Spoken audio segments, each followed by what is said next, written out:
The russet potato, king of all French fry potatoes.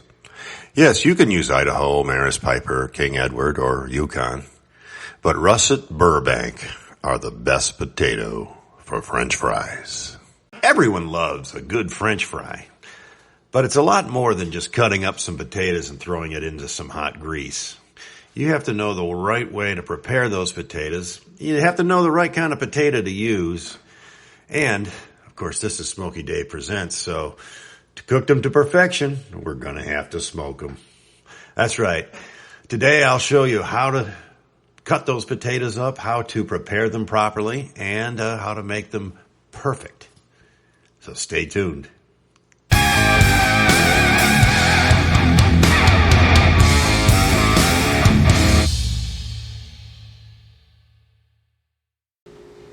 There's several methods you can use for cutting up your potatoes. Obviously the standard knife, simplest and cheapest, but also the most labor intensive.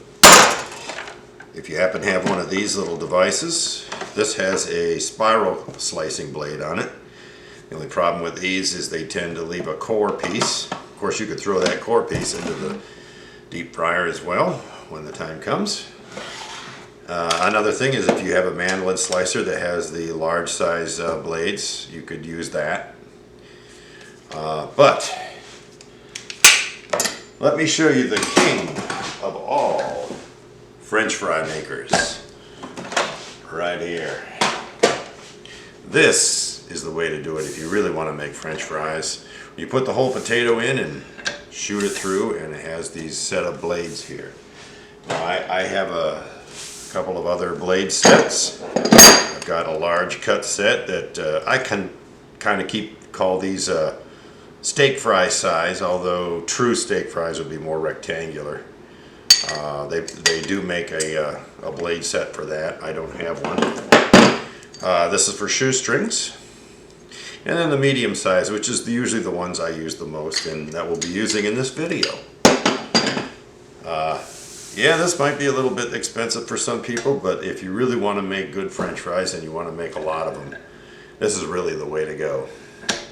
Links in the description. Here I'm going to fill the sink about halfway with cold water, and I've got the French fry slicer right next to it so that the fries will go right into the sink.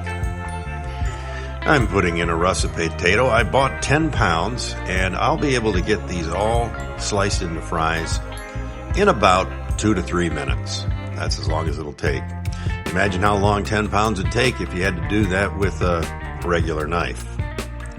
Now, you may be wondering why we're putting the French fries in this cold water, and the answer is we need to get the excess starch out of it. Russets are a dense potato with a lot of starch. That's what makes them good French fries, but too much starch will turn this into a gooey, greasy mess. So we need to get all that excess starch out. We'll let these soak overnight in the water.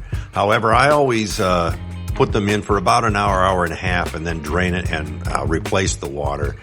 And then the second flush I leave overnight. And that's what we're going to do here.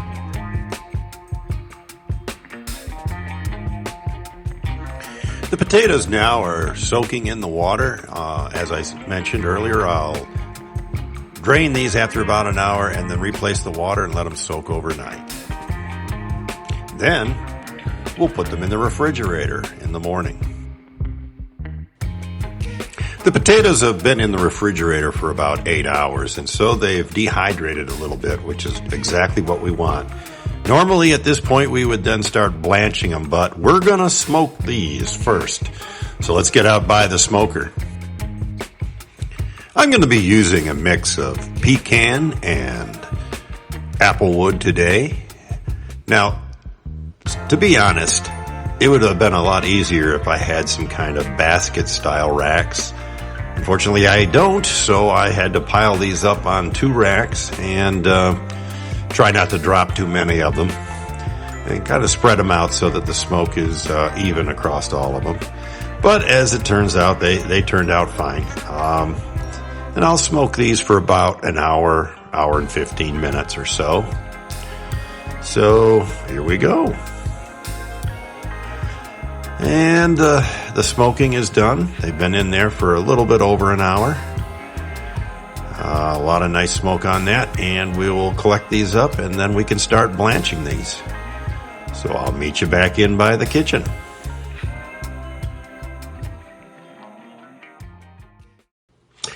Well, I'm about to put about half a gallon of peanut oil into that pot there, and we'll heat that up to about 375 to 400 degrees. And then we'll begin blanching our French fries. Now, by blanching, I just mean we're going to put them in for 2 minutes and then take them immediately out. They won't be fully cooked.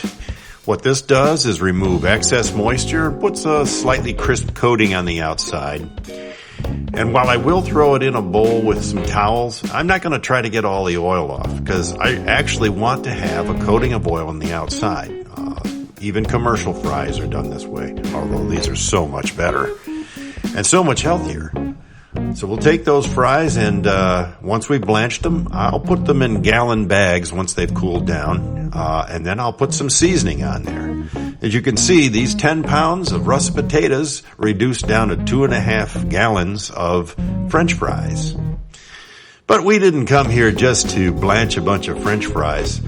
Let's put a few of those back in the hot oil and get them cooking and see how they taste. So I got some cooking. I got this back up to 400 degrees. We're going to cook these until they're floating, until they have the color that I like. And these look like they're just about done. So we'll scoop those out, put them in a paper towel. They've already got seasoning on them. And let's sit down and enjoy some Smokey Day fries. All right, folks, this is what we've been waiting for. Smoked French fries. Hope they look good. I assure you they smell good. Crunchy on the outside, soft and hot in the inside. A touch of smoke. Boy, they're good. A little ketchup on there. Oh yeah. There we go. Of course, you can cook these longer if you like them super crispy. And as I showed you before on the potato dicer, you can cut these thicker or thinner.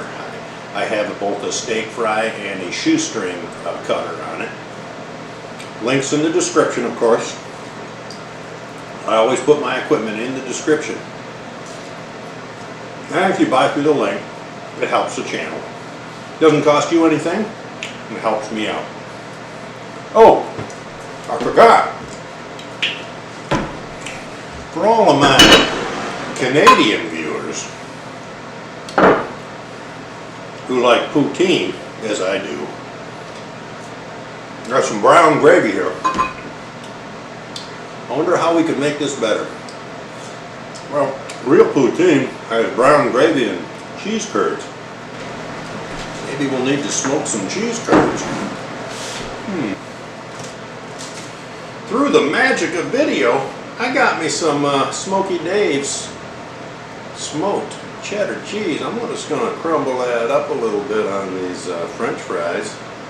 I may not have real Canadian cheese curds at the moment, but believe you me, I'm going to get some.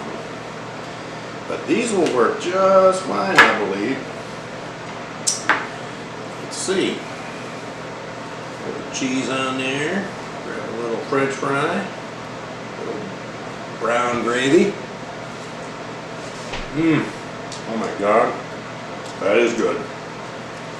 Well, folks, I hope you enjoyed this video on making smoked French fries. I don't know how many of you even thought of that you could smoke French fries, but I assure you they are delicious. Now, I wanted to say something about my last video on the peach salsa. I wanted to give a shout out to a buddy of mine who actually introduced me to the peach salsa. So, Chris, thank you. And I wanted to give another shout out to another friend of mine, Alex, who's the one who provided the pecan that we use both in this video and in that last one. So thank you, Alex. Really appreciate it. Anyway, folks, try some French fries. Try making them yourself. I think you will find that they are better than anything you could buy in a store. And until next time, remember, it's no joke. Everything's better with smoke.